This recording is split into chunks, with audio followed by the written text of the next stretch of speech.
Bonjour à tous. On part aujourd'hui au nord de l'Irak à la rencontre de journalistes engagés pour la paix. Au cœur du récit, une radio indépendante et multiconfessionnelle qui donne de la voix à ceux qui n'en ont plus, à ceux qu'on n'entend plus. Avec En toute liberté, en salle depuis mercredi dernier, le réalisateur Xavier de Lozane, notre invité, retourne sur un terrain qu'il connaît bien, l'Irak et la Syrie, mais surtout dans un espace-temps, celui de l'après-conflit, de la reconstruction. 1 an après 9 jours à Raqqa, premier film, premier volet de la trilogie La vie après Daesh, Xavier de Lozane continue à filmer le réel, un réel qu'il veut rendre universel.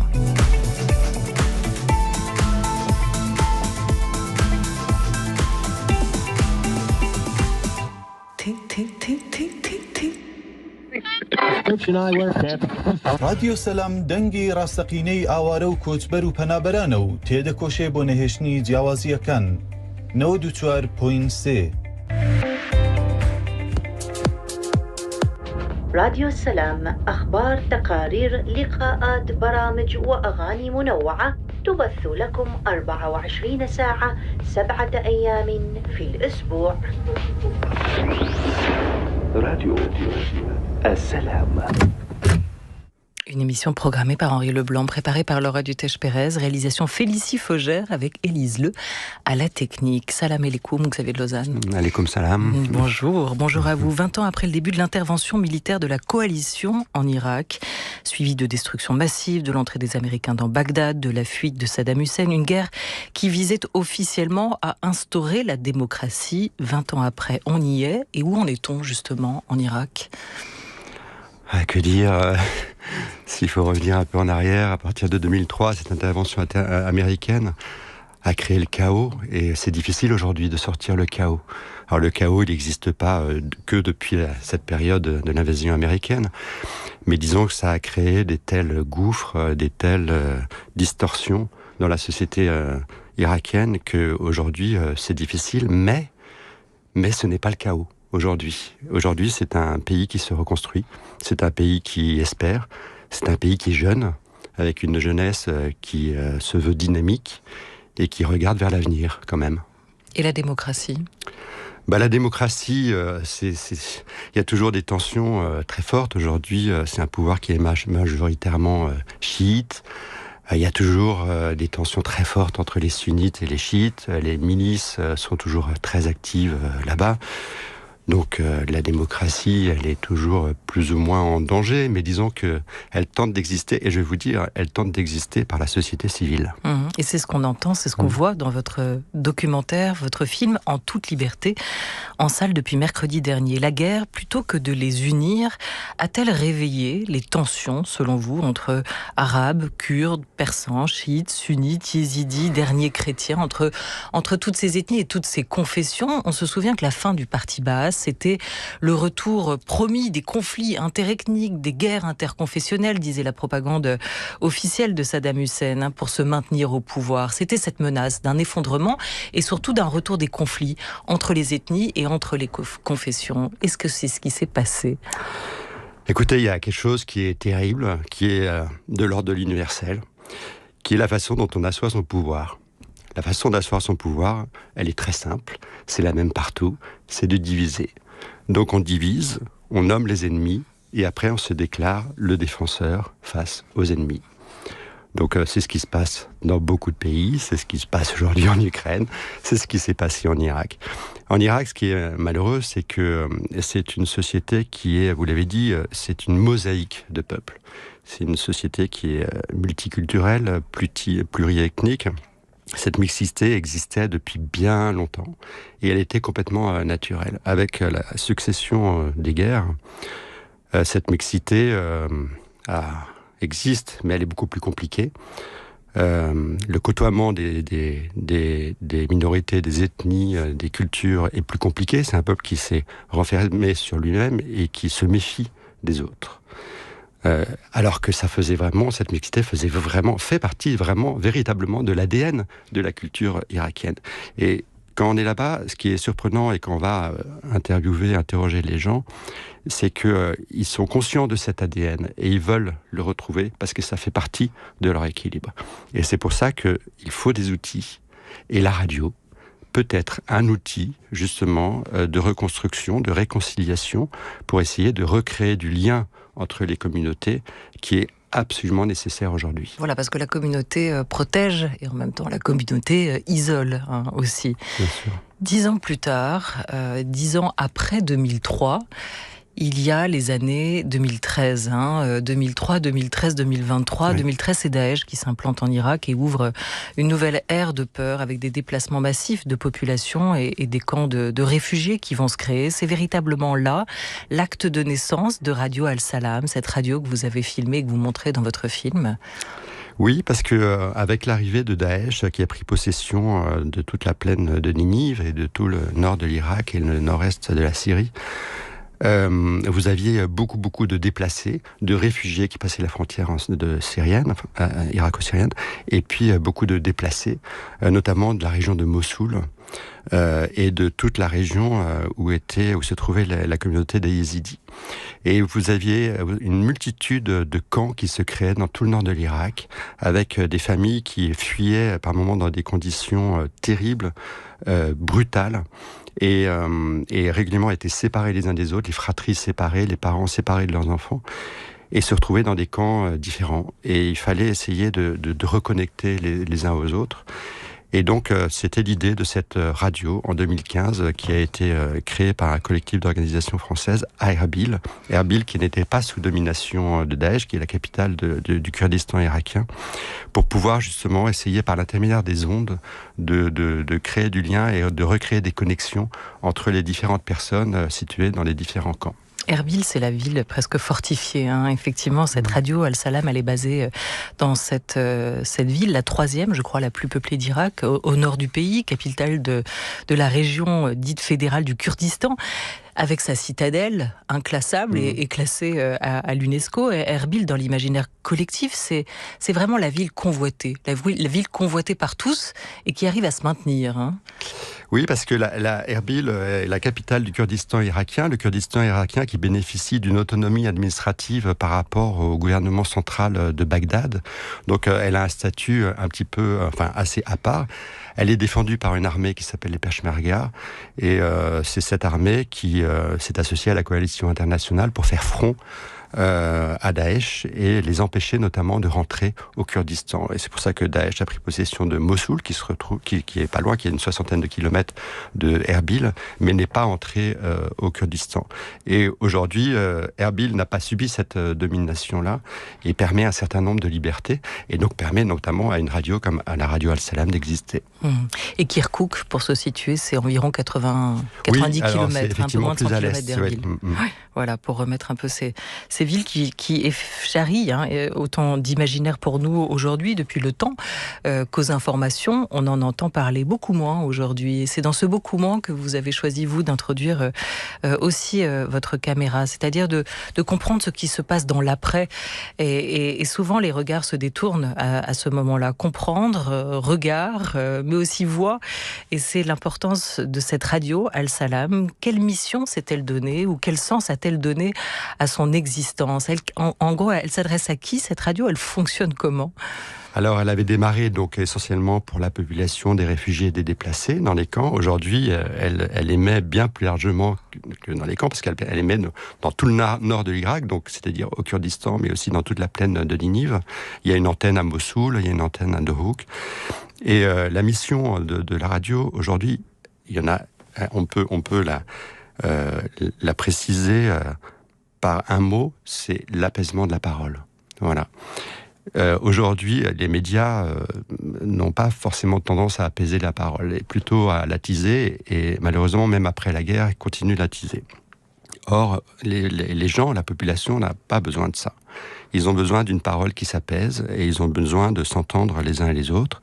Et la mission de la radio, c'est de donner la parole à tous, quelles que soient les convictions de chacun, politiques, religieuses, sachant que c'est le seul média en Irak qui est complètement libre de toute pression politique ou religieuse. Donc ils sont libres, en fait, de leur reportage et de donner la parole à qui veut.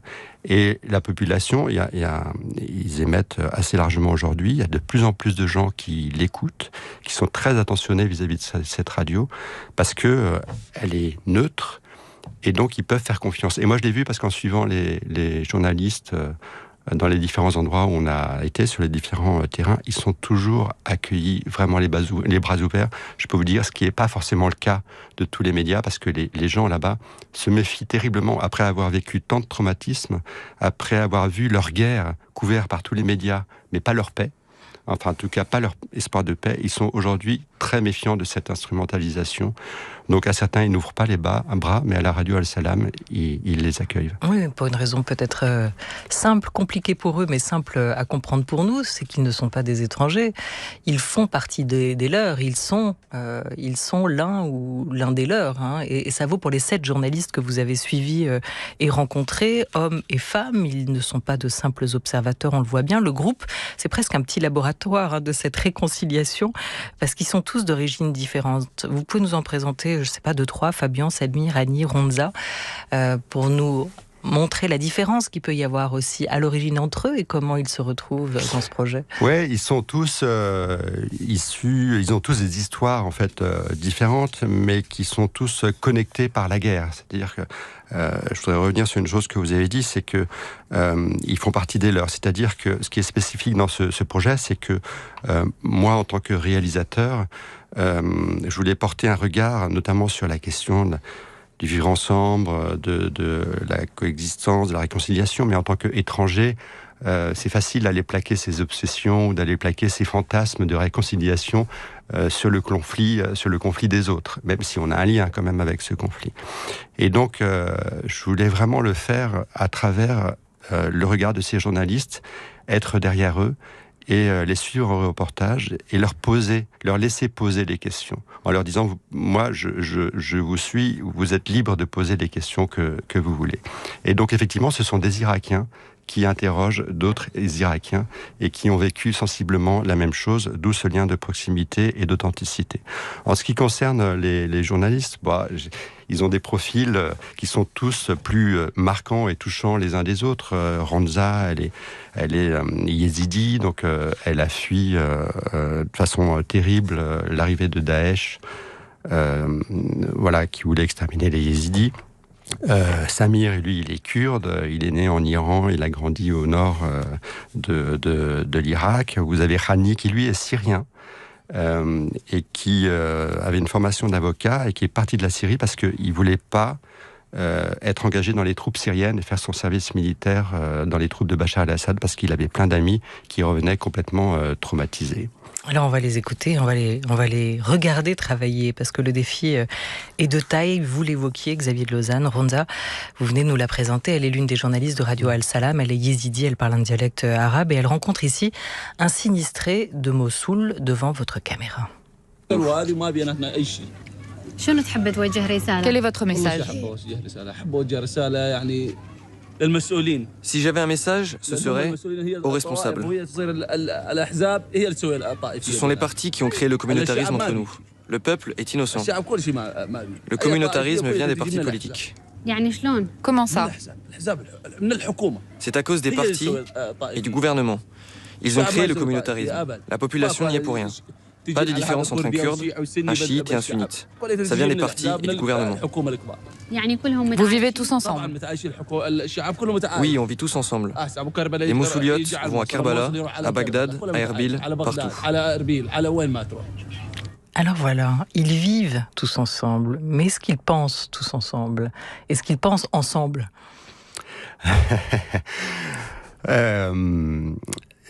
Je pense qu'il faut relativiser toujours les choses. C'est-à-dire que là, on interroge des gens qui ont été traumatisés par la guerre. Et ils parlent de quelque chose qu'ils ont perdu. Donc quand on parle de quelque chose qu'on a perdu, on a tendance forcément à l'idéaliser un peu.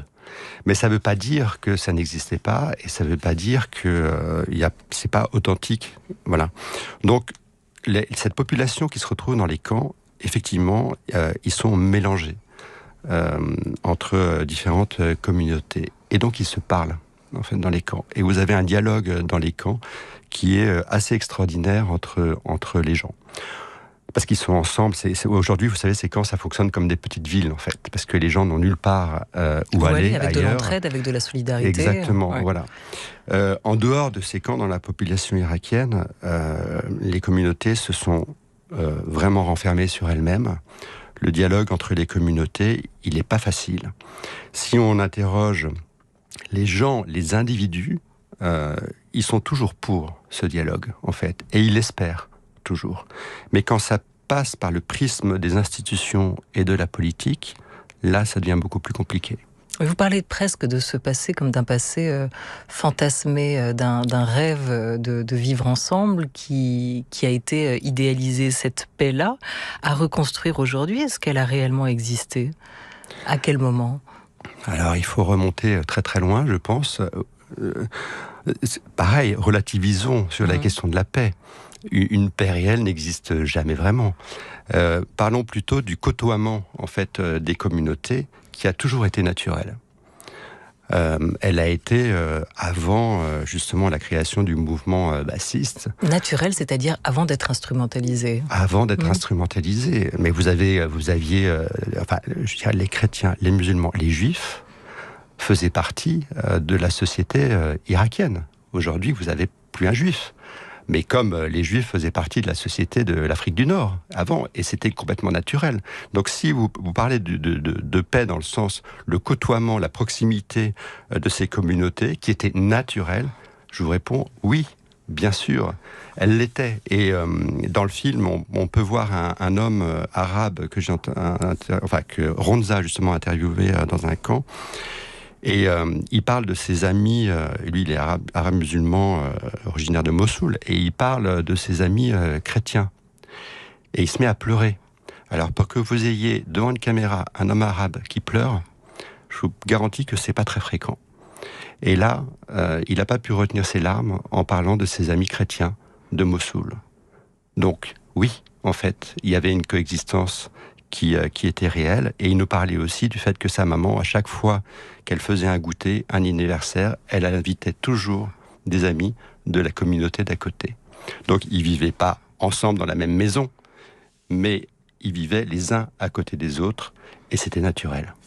Pour chacun de ces 7 journalistes que vous suivez dans ce film, on peut parler de destin, des destins percutés par la guerre. Ça, ce sont les mots de la journaliste Sophia Aram qui associe sa voix aux leurs dans votre film documentaire. Leurs histoires personnelles, elles rencontrent aussi celles des personnes qu'ils interviewent. Et c'est là que souvent l'émotion se crée dans cette proximité des vécus et des ressentis. Ils sont convertis, les 7, au vivre ensemble. Et en même temps, ils ne prêchent pas seulement des convaincus, loin de là. Ils vont à la rencontre des gens et ils essayent d'entendre ce qu'ils ont à dire, de comprendre aussi quels sont les barrages, les réticences. Pour inverser la tendance, changer les mentalités, pour reprendre leurs mots, comment s'y prennent-ils ? On va écouter Hani, il est syrien, de père musulman et de mère chrétienne, et il travaille à Radio El Salam. كل الناس بتصور بتعرف لأنه الحرب هي شيء كتير سيء. Tout le monde sait que la guerre est horrible, vraiment horrible. Malheureusement, nous vivons dans une époque où les armes sont plus puissantes que la parole, que la pensée. C'est à nous d'inverser la tendance. Si j'arrive à changer ne serait-ce qu'une personne, à travers les médias, la presse ou la radio pour moi, c'est un succès. Nous pouvons changer les mentalités, et faire entendre les gens que personne n'entend. Alors Hani, c'est aussi un mélomane, et ça rappelle un autre de vos films, justement Xavier de Lausanne, qui était d'une seule voix, où la musique créait des ponts entre des populations, entre des frères ennemis, aussi, avec ce projet que lui peut avoir, parce qu'il diffuse de la musique sur les ondes irakiennes, et pas que de la musique d'Irak, il va chercher ailleurs. Oui, c'est un grand fan de Bowie. Oui, exactement, c'est un grand fan de David Bowie. Ouais, donc... Lui, son travail, c'est de s'appuyer sur la culture pour réussir à faire passer ce message, à changer les mentalités? Oui, alors vous parlez de la musique, mais c'est une radio qui fonctionne normalement avec tout un ensemble de programmes. 24 heures sur 24. 24 heures sur 24, il y a des bulletins d'information, il y a des programmes pour la jeunesse, il y a des programmes sur la musique, il y a des jeux, il y a des programmes pour aider les universitaires à trouver des bourses, notamment. Il y a des programmes sur la médecine. Enfin voilà, il y a tout un ensemble de programmes qui permettent, en tout cas, d'essayer de connecter les uns les autres et de leur donner des clés pour l'avenir. Quand on vous pose la question de l'incarnation, qu'est-ce que cette journaliste incarne? Ce que vous avez suivi, vous répondez un espoir dans les ruines et une sorte d'humanité rescapée de la guerre. La presse, on en parle en Irak aujourd'hui, elle n'est pas libre, hein, si on en croit le classement de Reporters sans frontières qui classe la liberté de la presse en Irak parmi les bonnes dernières. Hein. Quelles sont les conditions de travail pour eux aujourd'hui? Est-ce que les autorités les laissent faire, laissent travailler, protégés par des instances intergouvernementales? Alors, la liberté de la presse, elle peut être conditionnée par deux choses. Par la politique et par les finances. Or, la presse, aujourd'hui, là-bas en Irak, est financée essentiellement par des groupes religieux ou des groupes politiques. Voilà. Donc, du coup, c'est difficile de sortir de l'idéologie de l'un ou de l'autre. Donc, alors que la radio Al-Salam, elle est financée par des organismes français. Donc, du coup, elle bénéficie de fait d'une autonomie où elle ne doit pas rendre compte à des organismes partisans qui la financent. Et ça fait une différence, et ce qui fait que aujourd'hui elle est assez libre. Et même de la part du gouvernement kurde, il les laisse très libres. Oui, alors comment, je reviens sur le assez libre, parce que c'est forcément aussi, comme tout média, un outil de soft power, y compris pour les Français qui mettent des sous dans ce projet. Comment ne pas tomber dans le travers, dans le reproche qui peut, on l'imagine, leur revenir aux oreilles, d'être la voix des Occidentaux, la voix des Français, la voix de la diplomatie française dans cette région? Déjà, tous les journalistes sont irakiens, avec Rani qui est d'origine syrienne. Donc je pense que les gens qui les écoutent ne se posent pas la question. En fait, ils ne se posent pas la question de qui finance. Donc, est-ce qu'ils ont raison de ne pas se la poser, Xavier Lausanne? Oui, je pense que les auditeurs ont raison en fait de ne pas se la poser à partir du moment où les programmes qui sont diffusés leur correspondent et leur apportent quelque chose. Donc, dans ce cas-là, je veux dire que la radio, elle trouve sa légitimité sur place par les gens qui l'animent. Le reste, c'est annexe. En fait, ce qui est important, c'est on pourrait faire une petite leçon aux autres médias, c'est de créer une proximité avec les gens qui vous suivent. À partir du moment où vous arrivez à créer cette proximité, et comme je disais tout à l'heure, en apaisant la parole, en donnant la possibilité aux gens de s'écouter les uns les autres, en donnant la parole à tous, alors quel peut être le problème de légitimité dans ce cas-là? Alors, quelles difficultés surtout vont-ils rencontrer? À quelles difficultés sont-ils confrontés au quotidien dans l'exercice de leur métier de journaliste? Et comme tous ceux d'ailleurs qui veulent reconstruire, jalousie, envie, rivalité, rien que ça. Puis la question des moyens, on écoute un dernier témoignage, celui de l'un de vos journalistes, Fabien Noël. Il est, lui, chrétien assyrien, né au sud de l'Irak. Younes, nous continuons notre visite à Mossoul. Les gens viennent à nous, ils veulent parler aux journalistes. Nous sentons une certaine frustration, ils veulent raconter leurs difficultés. Dans la vieille ville, le nombre d'habitations détruites à 100% est d'environ 6300 maisons. Je vous parle des maisons totalement détruites.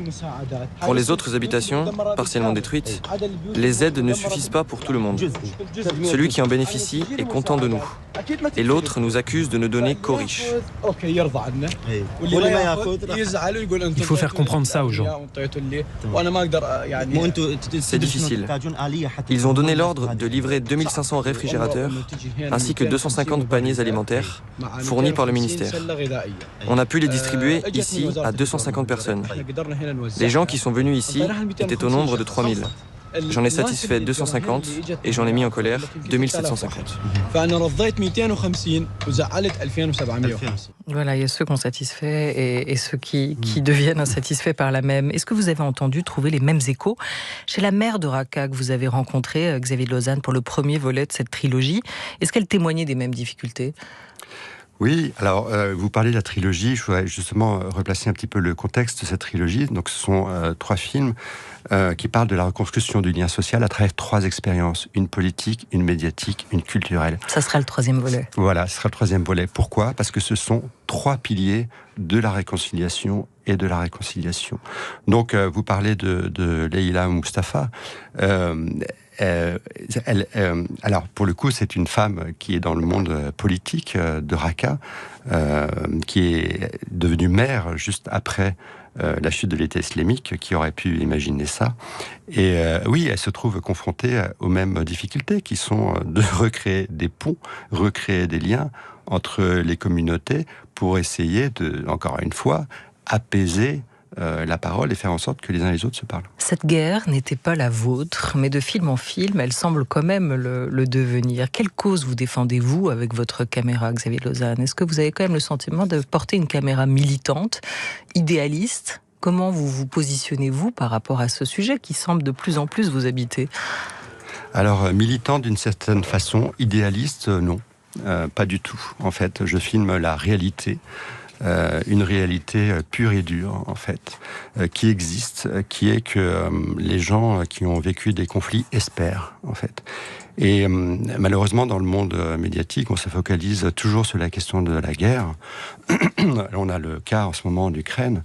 Et moi, je ne suis pas du tout contre qu'on informe. Il faut évidemment informer la guerre, il faut dénoncer la guerre. Mais qui est au service de qui? Est-ce que c'est l'information qui est au service de la guerre pour mieux la dénoncer? Ou est-ce que c'est la guerre qui est au service de l'information pour mieux la financer?